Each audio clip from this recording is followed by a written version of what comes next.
The smell of fresh vanilla and chocolate filled the little bakery on a quiet Saturday morning. The place was cozy, small tables, handwritten chalkboard menus, and the soft hum of a coffee machine. Behind the counter stood Tom, a tired-looking single dad in his mid-30s, wearing a faded uniform from his second job. In his hands, he held a small piece of paper, a cake order receipt. He had ordered it weeks ago, a pink strawberry cake with white icing, shaped like a heart, for his daughter Lily's 7th birthday. She'd been talking about that cake every single day. "It's gonna say happy birthday, Princess Lily." "Right, Daddy," she had asked, her little eyes shining. But now, standing at the counter, Tom's voice trembled. I'm really sorry," he said softly to the cashier. "Can I cancel the cake order?" Something came up. The young woman behind the counter frowned. "Sir, the cake's already ready. It's right here." She turned, revealing a beautiful heart-shaped cake with pink icing, tiny fondant flowers, and Lily's name written in elegant white script. Tom's throat tightened. He forced a small smile, shaking his head. "It's okay. You can sell it to someone else." He turned and walked out quickly before anyone could see the tears welling in his eyes. What he didn't know was that someone had seen. Sitting in the corner of the bakery was Rachel Whitmore, a woman in her early 40s, elegant, poised, and quiet. She was the CEO of a major tech company in town, though she didn't look like one right then. Dressed casually in jeans and a hoodie, she'd stopped by for her usual coffee after a long week of work. But what she'd just witnessed stuck with her. The way the man's shoulders sank, the pain in his eyes. She turned to the cashier. "What's that man's name?" "I think it's Tom," the girl replied. "He picks up cakes here sometimes for his daughter." "I think he's a single dad." Rachel nodded. "How much was the cake?" $40. Rachel pulled out her card. "I'll take it. And, can you tell me where he works? Or maybe where he lives?" The cashier hesitated, unsure if she could share that information. But then Rachel handed her a business card. It said Rachel Whitmore, CEO, Whitmore Innovations. The girl recognized the name immediately. I think I know the school his daughter goes to," she said quietly. Rachel smiled. "Perfect." That evening, Tom sat on his couch in their tiny apartment. The room was dimly lit, the birthday decorations he'd promised Lily were nowhere to be seen. Lily sat beside him, holding her favorite doll. "Daddy, are we still having cake tonight?" she asked innocently. Tom swallowed hard.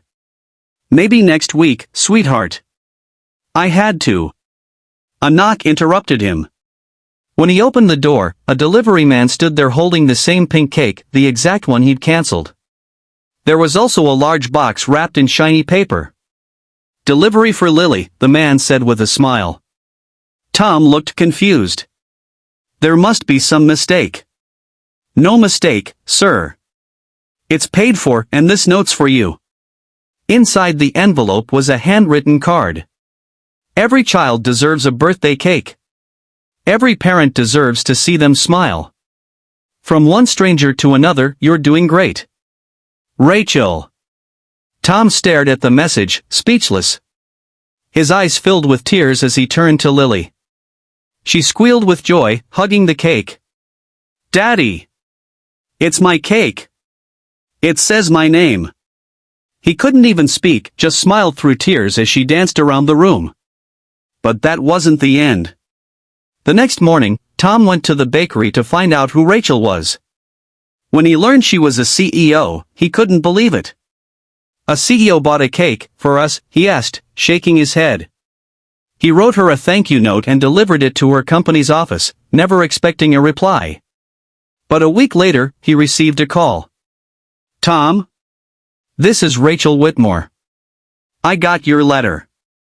Would you like to come in for a chat?"